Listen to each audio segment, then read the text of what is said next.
Mixie biryani చేసుకుంటున్నామండి. కావాల్సిన పదార్థాలు కొత్తిమీర, క్యారెట్, ఉల్లిపాయ, పచ్చిమిర్చి, పుదీనా అయితే వేసుకుంటున్నామండి. మసాలా సరుకులు అయితే ఆయిల్ పోసి వేపిస్తున్నామండి. ఇవి మిక్స్డ్ బిర్యానీకి అండి. రొయ్యలు, చికెను, మటను, ఫిష్ అండి. ఇవైతే మసాలా పట్టి వేపిస్తున్నామండి. బఠానీ అయితే నానబెట్టామండి. గ్రీన్ బఠానీ ఇవైతే చికెను, మటన్ అన్నీ కలిపి నానబెట్టామండి. దీంట్లో అయితే పెరుగు, మసాలా, కారం, ఉప్పు, సాల్ట్ అన్నీ వేస్తామండి. తర్వాత ఇలాగైతే వేపించుకోవాలి, బాగా వేపించుకోవాలండి. ఇప్పుడైతే అన్నీ వేస్తామండి. కూరగాయలు వేస్తాము, బాగా వేపించుకోవాలి. దీంట్లో అల్లం వెల్లుల్లి పేస్ట్, ఉప్పు వేసుకుంటాము. సాల్ట్ వేస్తున్నానండి. 2 స్పూన్లు వేస్తాను సాల్ట్. అంటే దీంట్లో సాల్ట్ వేసుకుంటాము. అల్లం వెల్లుల్లి పేస్ట్ అయితే వేసుకున్నామండి. పుదీనా వేసుకున్నామండి.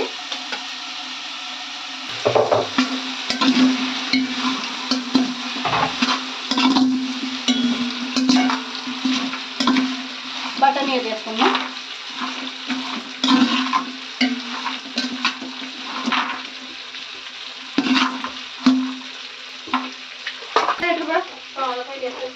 రెండు లోటాలు బియ్యం అయితే వేస్తున్నానండి. సోనా మసూరి బియ్యం అండి.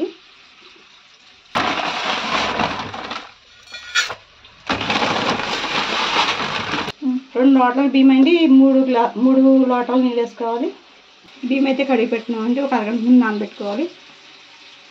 చూడండి అన్నీ అయితే బాగా వేసుకొని ఇప్పుడైతే నీళ్ళు వేసేద్దామండి. మూత పెట్టుకున్నామండి. చూడండి నీళ్ళు అయితే బాగా మరిగిపోయినాయి. ఇప్పుడైతే బియ్యం వేసుకున్నామండి. ఇవి బాగా నానియండి. కలుపుకున్నామండి. మూత పెట్టుకున్నాం.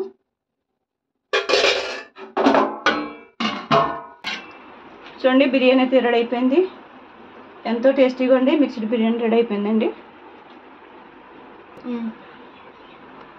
మీకు కనుక నచ్చినట్లయితే లైక్ చేయండి, షేర్ చేయండి, సబ్స్క్రైబ్ చేసుకోండి.